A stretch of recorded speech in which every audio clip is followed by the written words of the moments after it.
Phil, how are you? I'm good, Marcella. How are you? I'm great. We're here with Phil from Hair and Beauty Collective. We're here to discuss a little bit about your amazing career, your journey in the hair industry. Phil, I've known you for some time. You come from a hairdressing background and you started your apprenticeship in 1998. Yeah. Tell us about your decision to start hairdressing all that time ago. It was not, if I'm being honest, it wasn't something like I dreamt of doing as a child. It wasn't as if I was throughout school thinking I was going to end up taking that path. It was something I sort of fell into almost. Yes. But obviously it's been an amazing journey since starting in hairdressing. But I think when I was at school, I was not particularly academic. Yep. I didn't like going to school.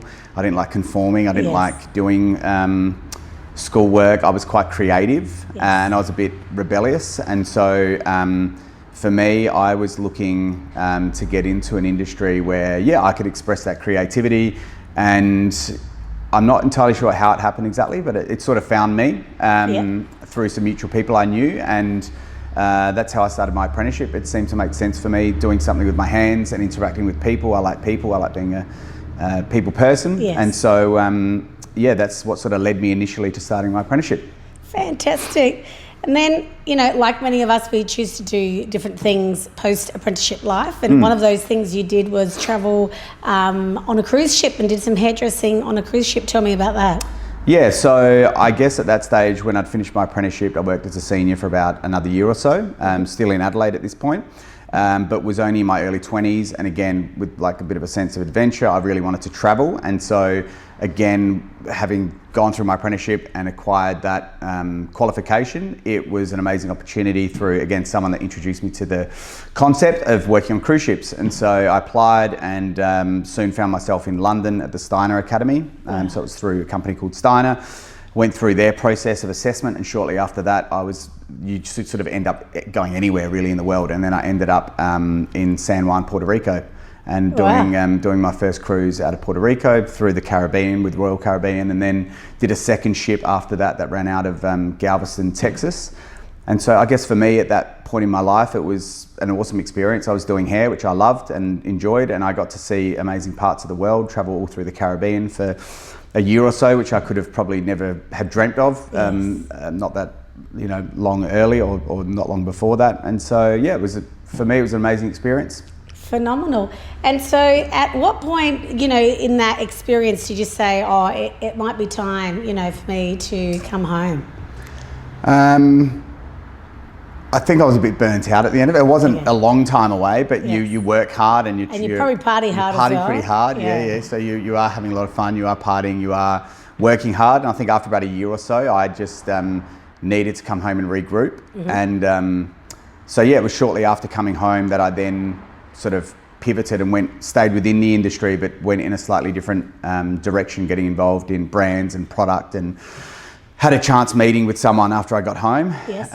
Again, a lot of things that had happened for me and to me, I guess, early in my career weren't necessarily perfectly planned or orchestrated. A lot of it was just sort of opportunistic, which again, I think is a great thing about this industry. You meet people and opportunities do come along. And so I had a chance to, through a meeting with somebody, was offered a position to get involved in, working with brands, product sales, product development. And so I decided to pivot off the salon floor and went in that direction in sort of the mid 2000s, that was 2025.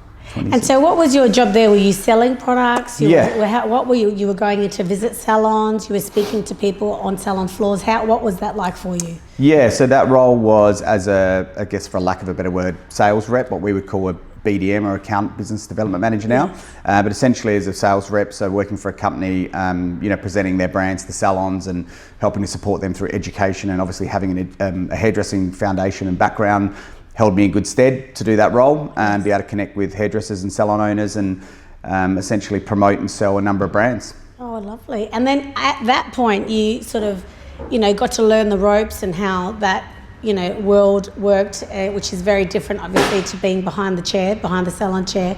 And then you decided that you might want to do something like that for yourself. Yeah, so my time with that particular company was quite what's the word I'm looking for? I was there for a significant period of time. It was almost 13 years in the end.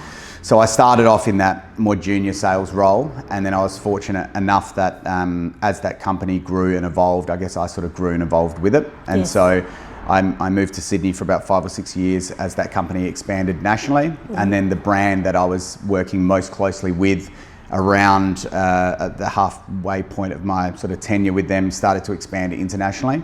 And so I was really fortunate enough to, again, get a huge opportunity to travel. And so I spent a lot of time overseas. I had another year back in Europe, had about 6 months in New York, and was managing the business in Asia. And so I guess I'd grown inside that environment to a point where I had a reasonably senior position. And then what brought me, to answer your question, brought me to then pivot again and move away from that, I suppose, was I guess I'd moved back to Adelaide after being away, started having a family in a completely different phase of life now. Totally. And so coming back home to Adelaide was made choice. That choice made sense, to be back with family and start to raise a family of my own.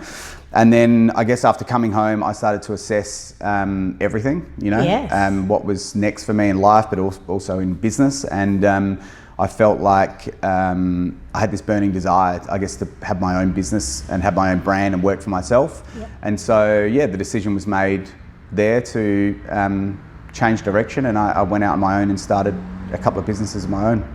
Right, and so you've been involved in the distribution and production of products. Tell us a little bit about the difference between distributing a product and like developing your own product. Yeah, so in 2016 it was, as I said, I left where I was previously, went out on my own and started a few businesses pretty much simultaneously. One is a distribution business, or there's 2 distribution businesses that run parallel to each other. One that does salon equipment and furniture, as you can see here, and another that does brands. And so within that distribution model, we're primarily working as the connection between a brand and the salon. So it might be one of our retail lines, or it could be some of the salon furniture that we import, but primarily bringing products over from overseas, or they could be local brands from within Australia, where we represent them within a territory or nationally, and then we, through our sales and education team, take those products to salons and we help to support their business through supplying them with quality brands and then education that goes with it. And so that's the primary function of the distribution business, is finding quality brands and delivering that to salons along with support and education. And then the other part of what we do is we own our own brand as well. I'm a co-founder of another brand here that's all made in Adelaide. And we sell that back through our own distribution business and into salons and to other distributors around Australia. And we're now exporting that to a whole number of different distributors all over the world. So, Wow, you sound like a busy man, Phil. Lots to do all the time. And if you could, if one of those areas, what would be, at the moment, your favourite or your baby, the thing that you love doing the most out of all of your chosen products? I guess I do love all of it. Like, I really do. It's hard work. I think working for yourself and running a business, anyone that does that will tell you it's incredibly challenging, and I do enjoy all of it. I guess my baby is probably my brand, in terms of my long-term future. It's what probably I'm most sort of excited about to see where it goes. But I love all of it, and I love the industry. Like, it's been 26 years, I guess now, and I still love it. I love hairdressers. I love dealing with hairdressers. They're fun. They're crazy. They like having a good time, and it's a fun, creative industry to be in. So. And if you were speaking to your 16-year-old self, what would you say to that person now? Like, having thought about getting into, or kind of landing into hairdressing, what would you say to 16-year-old Phil about having chosen this career path? I guess if I was being honest, I would do a lot of things differently, in the sense that when you're 16, you're still learning a lot, and naturally I did a lot of crazy things and probably made some silly mistakes along the way. But if I was speaking to myself again, I wouldn't sort of tell myself to do anything overly different. I would still say, go for it, get involved in the industry. It's been so good to me. Most of my closest friends are from the industry. I've built, my businesses, my lifestyle, my whole world sort of has revolved around hairdressing, I guess, when I think about it, which I hadn't really thought about that, but it really is very central to everything I've ever done, and it's been good to me, and I've enjoyed the journey. So I would probably just tell myself to pursue it and go for it as I did, I suppose. That's fantastic. And any advice for someone in 2025 thinking about, starting a distribution business or a product company of their own? Yeah, I think Yeah, do your research and find your niche, like find out where there's an opportunity, or there is still a lot of opportunity out there, you know, to fill gaps and innovate and do things that are different. So, you know, research the market and work out what your point of difference is, and be really clear with that, and be, yeah, I guess you need to have a strong strategy for distribution. But in terms of the industry as a whole, for any young person, I guess, that was considering getting involved in just hairdressing as a stepping stone into the broader industry, I would just say go for it and work hard, you know, like be willing to really work hard. I think for those that are, you know, happy to roll up their sleeves and really dig in and give it everything they've got, there's no endless, you know, pathways or possibilities, places it can take you. So yeah, I would say give it everything you got, don't do it by halves. That's good. Yeah. Well, thank you so much for your time today, Phil. That's an amazing story to share with people in, you know, the hair industry and beyond. Keep going, and we look forward to seeing what you've got coming up in the future. Thanks for the opportunity. Thank you. Appreciate it. All right, guys, we have to get our last 5 questions in. Phil, putting you on the spot here. Phil, favourite place to eat? Or anything Mexican. Oh, I love you already. What is your favourite song? Favourite song? Oh, it's hard to say. Most people don't know this about me, but I'm a die-hard Metallica fan, so anything Metallica. Good. Are you going to the concert? I am, in November, got my tickets. Very good.